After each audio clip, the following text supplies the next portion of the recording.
Que foi o seguinte, tinha um jogo da Copa do Brasil lá em Maringá. Uhum. Tinha um jogo da Copa do Brasil lá em Maringá. E eu tava de folga nesse domingo e tava num churrasco na casa do meu compadre Nilson. Tava num churrasco lá. E chegamos lá no churrasco, 10h30, meio-dia, você já imagina como é que nós tava, né? Já tava lá. Aí Abrindo outra empresa já. Tava lá. Abrindo mais um Vendendo os caminhão negócio. da transportadora. Aí me liga o chefe do esporte, o Paulo Rosa, Aham. que era na época. Paulo Rosa liga assim: Jasso, o que você tá fazendo? Eu falei: tô no churrasco aqui, Paulinho. Todo animado, né? Uhum. Tô no churrasco aqui, Paulinho. Né? Ó, tá bebendo? Eu falei assim: tomei algumas aí. Então para.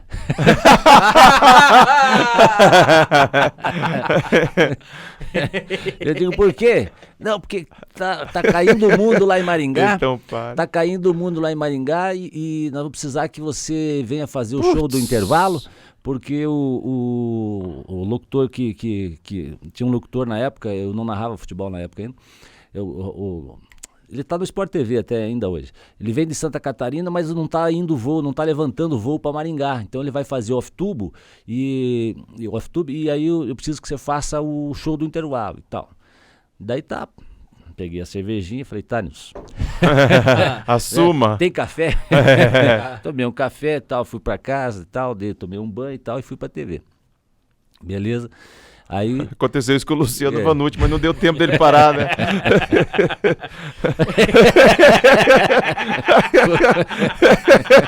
Aconteceu a mesma coisa. Não tinha um chefe cometido, né? Não deu tempo de parar. Para!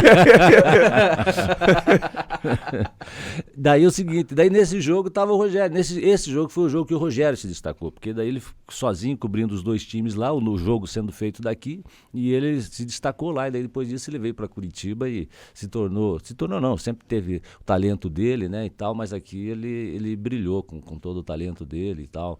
Foi muito legal. Foi um grande parceiro nas viagens, nas transmissões e tudo mais. Tenho saudade das nossas viagens. E as pessoas, só para esclarecer, eu não tenho a menor ideia de como é que funciona, mas vamos supor, você tem lá um jogo quarta-feira à noite.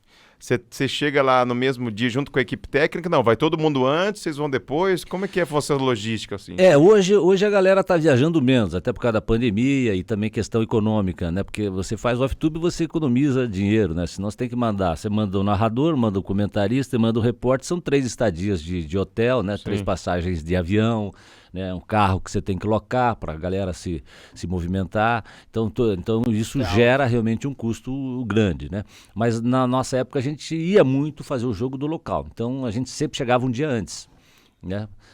Você vai e chega um dia antes, e daí no estádio sempre chegava ali 2 horas antes do jogo, né? Isso 1h30 mais ou menos antes do jogo, para dar tempo de se ambientar, fazer uma chamada, entrar na programação, aquela coisa nada toda. Sabe o que é a minha curiosidade com o narrador de futebol? Como que o cara sabe quem que é o jogador que tá com a bola? Bom, primeiro o cara tem que conhecer um pouco, né? Segundo, você trabalha muito pela posição dos jogadores em campo, né? O zagueiro, o back, o meio campo, né? O centroavante, entendeu? Enfim, quando a gente monta a escalação do time, você já sabe quem joga pela direita, né? Se é um time, por exemplo, eu fiz campeonato mineiro, aí fui fazer lá, por exemplo, no Parque do Sabiá, Atlético Mineiro e Uberlândia. Cara, o Parque do Sabiá... Combate barreirinha aí. A cabine fica lá em cima. Aquele uniforme do Atlético Mineiro com aquela lista atrás... Confunde eu conhecia 2, 3, 4, né, Campeonato Mineiro, né, que estava no time do Atlético Mineiro. Do Uberlândia não conhecia ninguém e eu lá em cima sem ver nada. Você imagina, cara, foram as 2 horas mais demoradas da minha vida, que não acabavam nunca, né? Entendeu? Mas assim, tem que fazer, né? Mas assim, pela posição em campo de cada jogador, você vai identificando. E normalmente, assim, depois que você pega um pouco de experiência, 10, 15 minutos de jogo, você já consegue identificar pela chuteira, pelo jeito de correr. Caramba. Ah, é? Exatamente, já consegue identificar aqueles jogadores que você não E aí conhece. você tem que fazer meio que um estudo prévio do time, dos jogadores, até para dar aquelas informações quando a bola saiu pela lateral, né? Tem. Você não pode ficar, tá lá o Gandula, pegou a bola, jogou, você tem que dar uma informação, Não, né? tem que ter informação. O lateral, que vai, inclusive ele não joga 18, você tem que dar aquelas informações para preencher, né? Acontece o seguinte, cada jogo que eu ia fazer, eu estudava, primeiro que a gente já acompanhava o dia a dia, né? Sim. Mas para cada jogo, né? Para cada evento que eu ia fazer, para cada transmissão, eu estudava em média 2 horas. Assim, sim. o currículo dos jogadores, entendeu? Que estavam envolvidos naquele jogo, né? Como que aquele time chegou até ali, né?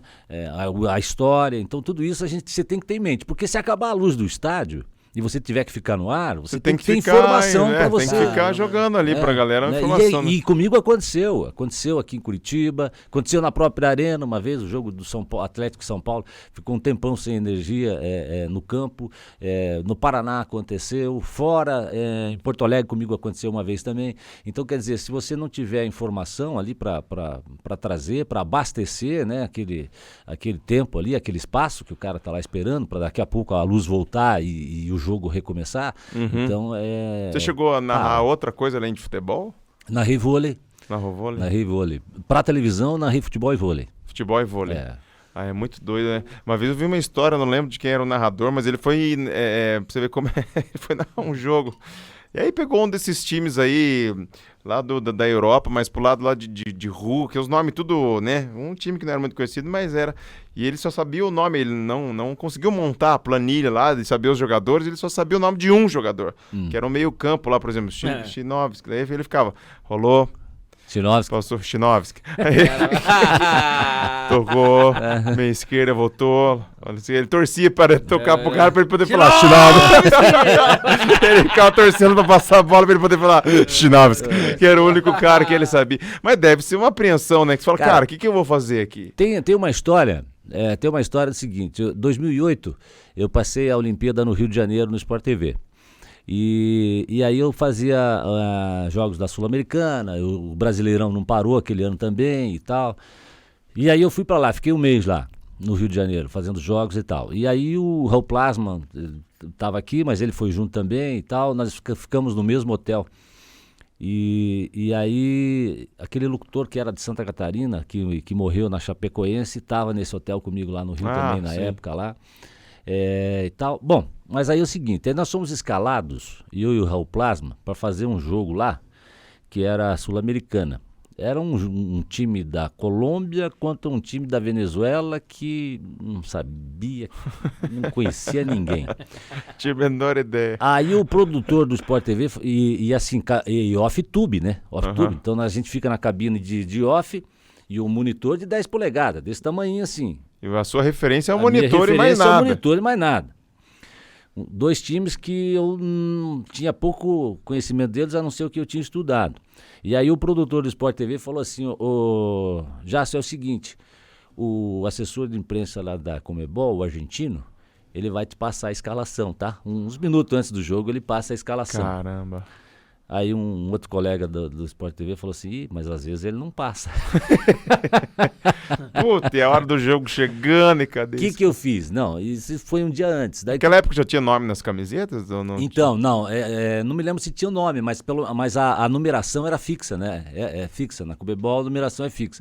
Então o que eu fiz? Eu fui pesquisar nos jornais, e o que tinha de informação também na rede, na internet, fui pesquisar quem que estava jogando, quem que vinha jogando frequentemente, que número que era e tal, papapá. Cara, e o argentino, filha da mãe, não passou a escalação dos times, entendeu? E daí coisa de argentino. Eu tive que pegar ali durante o jogo, eu dei uma escalação que era mais provável, que eu não sei até hoje se era certo. Maradona. Usou a experiência dele do IBGE, o censo, estatística, com 38% de chance de ser ele, o lateral, o Enzo Pérez, pega lá a bola. Pois é, e aí é o seguinte, cara, mas nós fizemos o jogo. Por sorte terminou 0-0. Senão eu acho que não sei se... Não, apesar que daí com a numeração fixa, né, ia olhar no replay e tal, ia identificar a pessoa que fez o gol, não tenha dúvida disso. Mas assim, foi um jogo muito difícil de fazer, viu? Nós saímos dali, eu e o Raul Plasma, acabado. Saímos acabados, fomos direto pro sindicato do chopp lá em